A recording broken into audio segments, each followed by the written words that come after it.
This week on NCTV, we'll take you to two very special ceremonies honoring veterans of America's wars. What's taking place here in Macon County today is a roadside state marker marking the date when the 101st did their major blocking action against the 6th Cav during the Tennessee maneuvers, June 15th of 1943. They were in the first of the 5 major maneuvers, and their job was to block any northern aggression from the Red Army that was coming north. And that's what we're going to commemorate today, the unveiling of that marker. Ladies and gentlemen, if I can have your attention, please. I'm Jerry McFarland, Colonel, U.S. Army retired, and a historian of the military. We're going to start our procedures and ceremony this morning in Macon County, Tennessee, by doing what we always do in the military, and that is posting colors and rendering honors to our country. We're going to post the colors, and they will be done by Echo Troop, 2nd Squadron 278th Armored Cavalry Regiment. That will be immediately followed by a national anthem for Miss Ryan Kirby. So if you'll all face the colors, rise. Color, ho!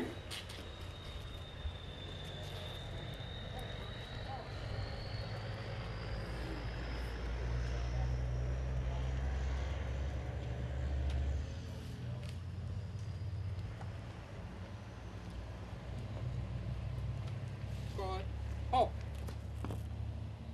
Left, right. Left, right. Halt.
During the military training held where we are standing now, drew a vast crowd, many more than what's here today. The skies here were filled with hang gliders and parachute jumpers. Across the road was the Porter Cothran farm, and one of the gliders hit a chimney and damaged it.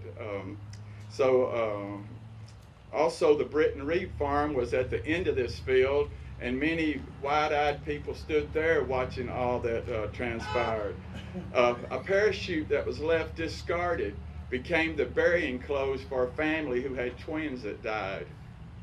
14-year-old Doyle Gaines came from Red Bowling to come here, and that was so inspiring to him. Also, his father was ex-Navy, that he himself joined the military. Our county had never before been visited by so many people from so many varied backgrounds and states. We were just as fascinated by all of them as they were of us. Many items were rationed during the war, and these soldiers shared these rations with the host families. And upon leaving, they would bury their leftover rations in foxholes, and then families would go later and retrieve them. Macon County was proud to be part of 22 counties in Tennessee by hosting camps. All over Macon County we had camps, and this enabled the soldiers to receive much needed military training. Not only did they receive this while here, but they also received hometown comfort, support, and love given freely by patriotic citizens. Our contributions helped prepare these soldiers and thus help win the war. It's an honor to be here with you. I'm especially thrilled to represent the 101st Airborne Division. And as mentioned, a division I've had the pleasure to serve in 3 significant times in my career. I love being the battalion commander of the 1506 Infantry Regiment. It's the famous Currahees. Roughly a decade ago, I commanded 2 companies in the 101st as a captain. The first one was Alpha Company, 3rd Battalion, 327th, which is one of the original glider regiments. And then I had the honor of commanding the Division Pathfinder Company. Many years before that, I was a PFC in 2nd Brigade during Operation Desert Storm. So you can probably guess I have a bias towards the 101st. I absolutely love being in the 101st, and I'm pleased to see this monument going up today. I've been asked to address the significance of the 101st Airborne Division and the connection to Macon County with the 101st. If you've lived in this area, and I met a few of you today, in the summer of 1943, you would have seen the skies above Lafayette, Brantontown, Red Bowling Springs, Gum Springs, filled with C-47s and gliders. The C-47s were filled with men from the 502nd and 506th practicing airborne operations, and the gliders were filled with men from 326 Glider Regiment practicing glider insertions. They were all dropped throughout the hills of Macon County that summer. These men were just a year away from embarking on their rendezvous with destiny in France, Holland, and ultimately Germany. Little could the people looking up at those planes know what was in store for those young men inside. A year later, the men of the 101st played a critical role in the Normandy invasion and overnight established a lasting legacy for themselves and helped seal the fate of Hitler's regime.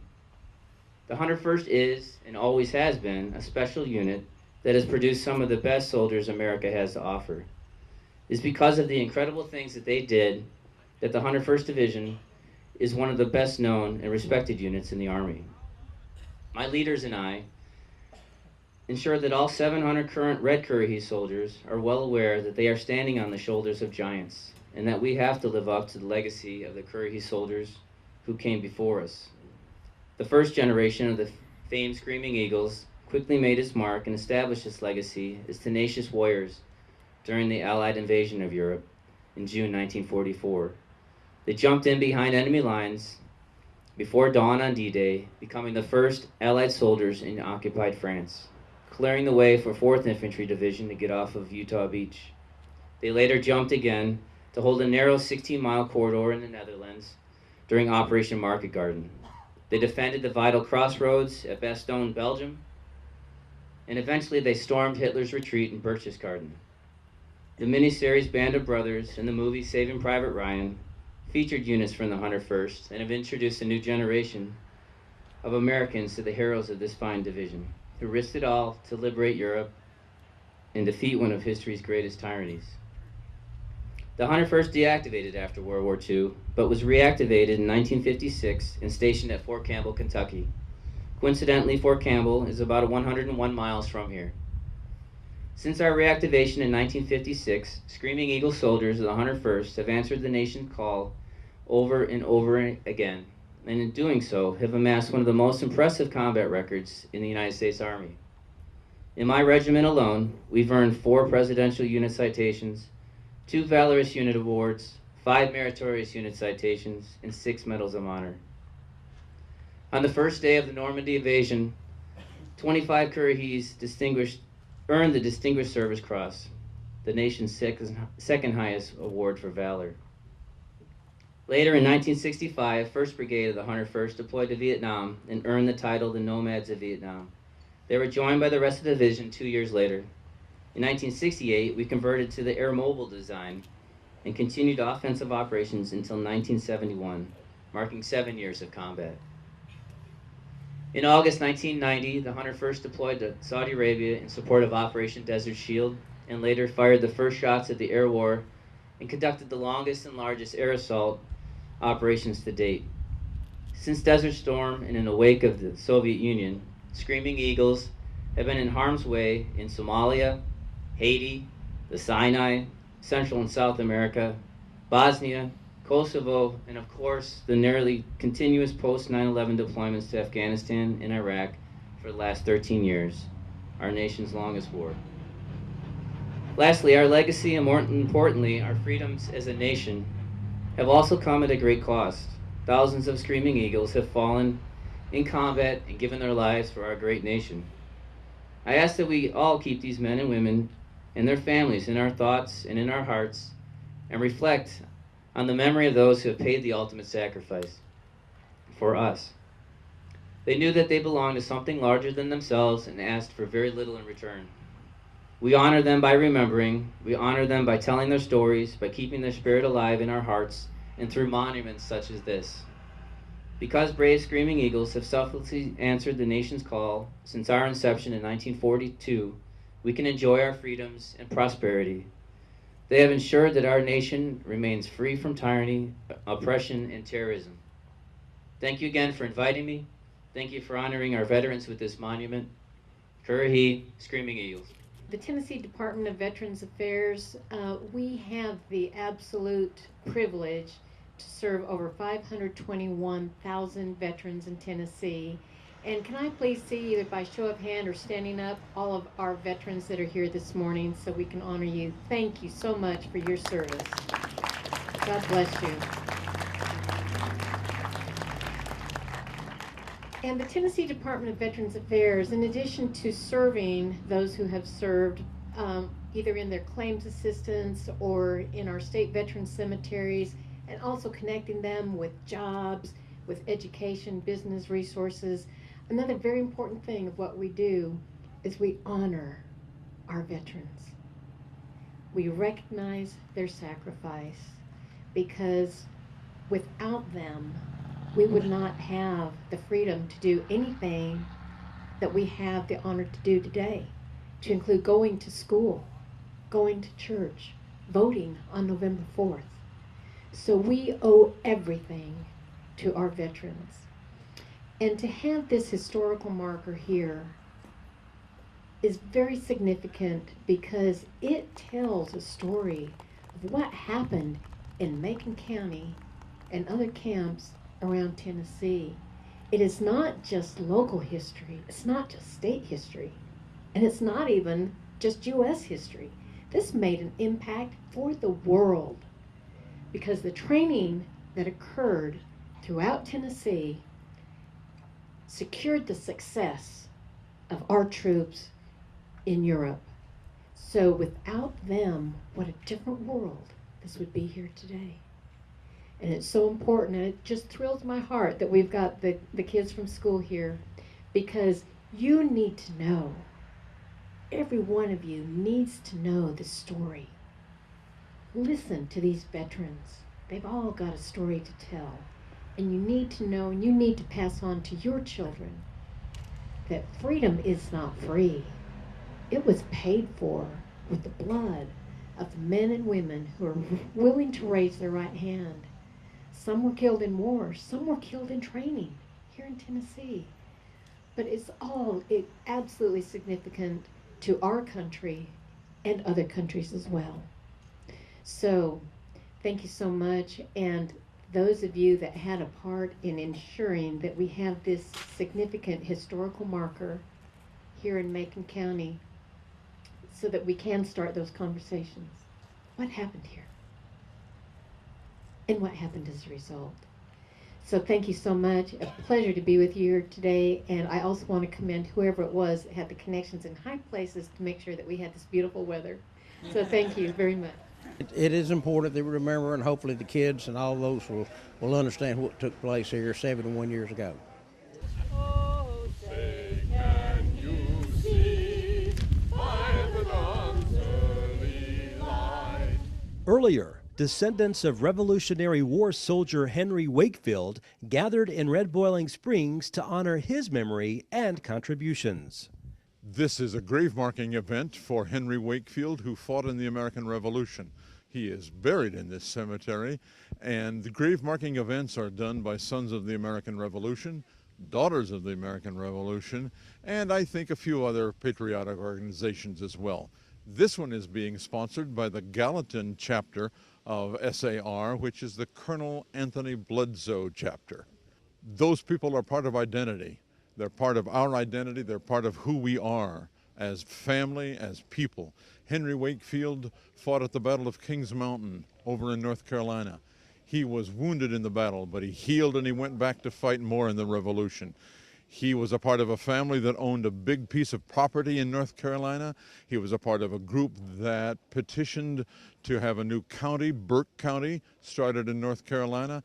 After the Revolution, he was a part of a committee that appeared in court to testify on who had been Tories or British sympathizers during the war. That's a part of our identity, and we're proud of it.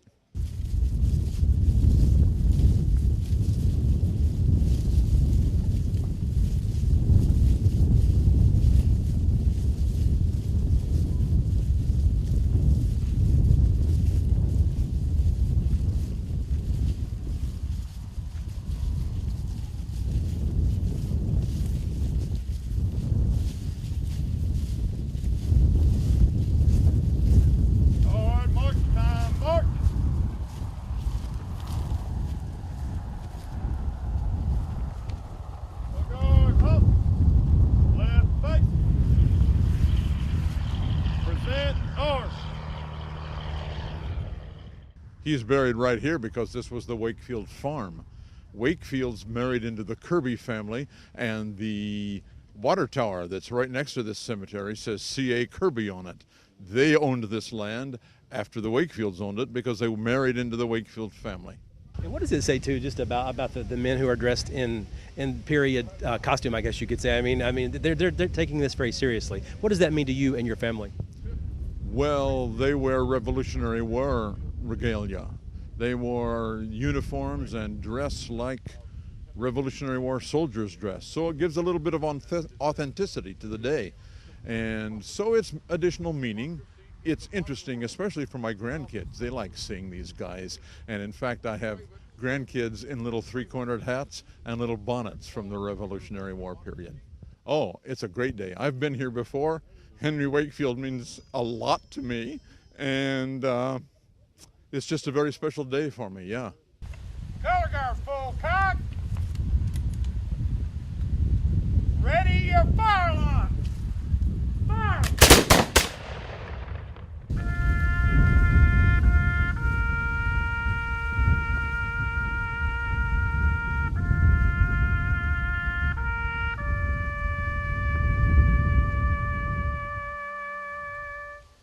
Honoring those who fought for our freedom.